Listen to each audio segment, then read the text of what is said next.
Ubwo cya gihe cyo kwibuka kigeze Banyarwanda, ni mu ndeke nanjye mvuga intimba yanshegeshe bavandimwe.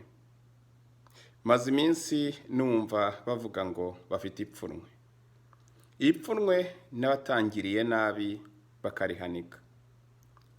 Iryo pfunwe ryabo ryapfukiranye ishavu ryanjye, iryo pfunwe ryabo ryatsikamiye ishavu ryanjye.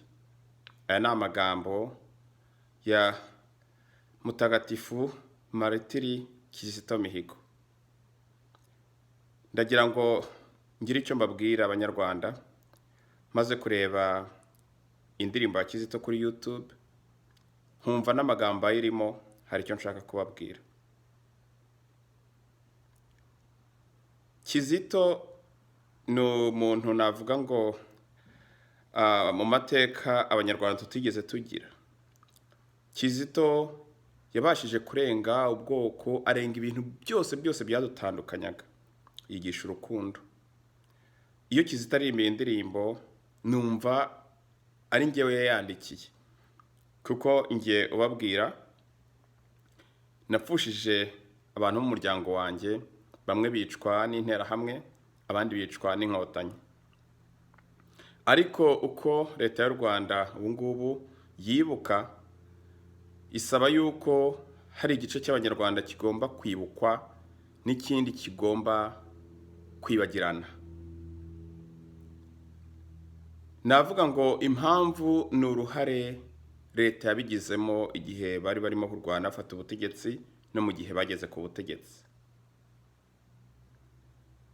Iyo mbonye uko kwibuka bikorwa mu Rwanda, navuga ngo mu myaka 26 ishize, usanga hari nibura intego 3 leta ishaka kugeraho buri mwaka. Intego ya mbere ni ugukongeza urwango hagati y'Abatutsi n'Abahutu. Ingingo ya kabiri ni ukugira sympathy n'amahanga afasha u Rwanda. Iya gatatu ni ugushyira ipfunwe ku Banyarwanda bo mu bwoko bw'Abahutu.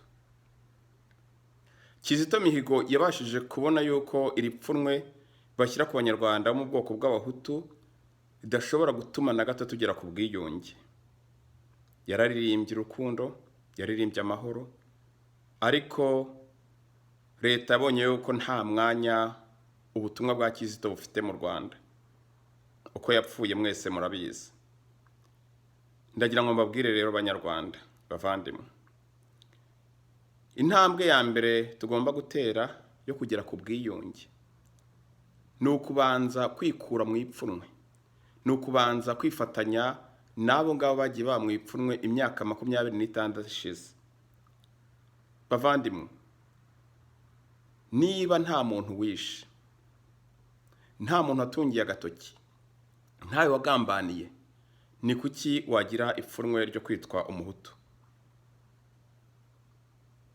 Ndagira ngo mbasabe rero, uhereye ubu mu gihe cyo kwibuka, kubera yuko leta y'u Rwanda ivuga ngo amoko nta kiba mu Rwanda, ariko uhereye ku itariki 7 z'ukwa 4 usanga amoko noneho yafashe indi ntera.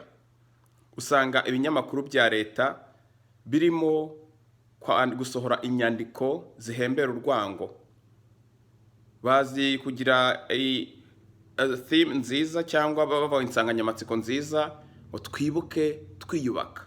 Ariko se iyo usomye inyandiko ziri ku Gihe, ugasoma inyandiko ziri kuri New Times, inyandiko ziri kuri ibinyamakuru bya leta, urabona ko twibuka twiyubaka cyangwa twibuka duhembera urwango.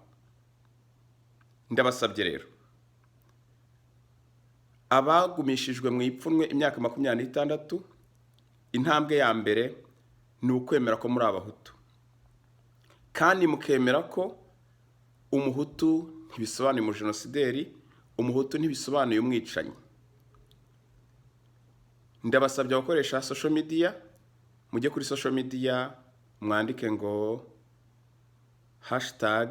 #NdiUmuhutu ndibuka, kwibuka 26. Nongere mbisubiremo, hashtag ndi umuhutu ndibuka kwibuka 26. Wabyandika mu ndimi izo arizo zose, zaba icyongereza, zaba igifaransa, zaba igitaliyani, indimi izo arizo zose. Ibi nitubikora tuzaba turimo kubwira leta ngo ntabwo twemera yuko ugumisha igice cy'abanyarwanda mu ipfunwe.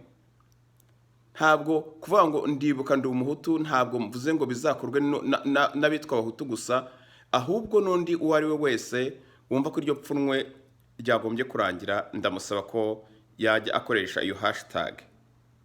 Kizito we yabashije kumva agahinda k'abandi, yabashije kuvuga ngo nubwo jenoside yagize imfubyi, nanjye nibuka abandi bazize ubwicanyi bwo kwihorera butiswe jenoside.